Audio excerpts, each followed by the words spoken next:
On the eve of the handing down of the 2018 national budget, the National Research Institute has released a draft report on leaner tax incentives for PNG's extractive resource sector. This report, produced in conjunction with Monash University, reviews tax incentives for the extractive resource sector to ascertain whether they are economically beneficial for Papua New Guinea's economy. According to NRI Senior Research Fellow Dr. Francis Oduno, with the extractive sector contributing a large portion of the country's total revenue, there are still opportunities for revenue to be increased through taxation measures. It begins with adequately resourcing the body responsible for tax collection, the Internal Revenue Commission. The starting point is give IRC the enough resources to collect revenue, because sometimes they don't have enough manpower to cover all the districts and the provinces.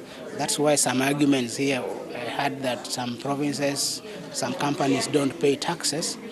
It's mainly because probably the presence of IRC in the grassroots area is so small.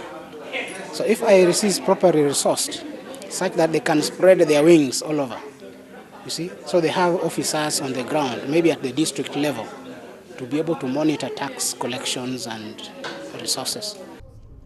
Among the tax incentives discussed, the infrastructure tax credit scheme, which has been one that has been in the spotlight recently, particularly with several instances where project developers have undertaken projects in areas away from their operation areas. Because it seems to favor only certain areas where the resources companies are based.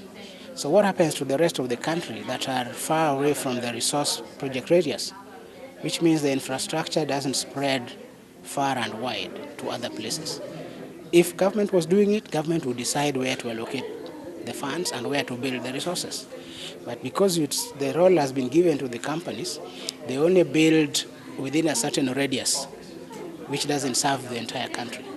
So that's where some advocate that they should be removed, government to collect tax as usual, and then allocate that money either to provincial governments to do the infrastructure within their areas. Whilst there are arguments calling for the infrastructure tax credit scheme to be strengthened, Dr. Oduno argues that there is no direct correlation between tax incentives and direct foreign investment.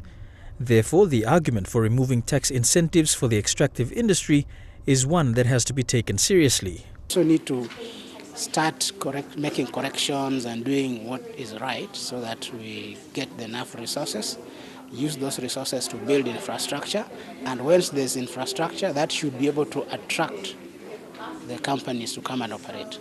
Those who are already there, they'll use those resources.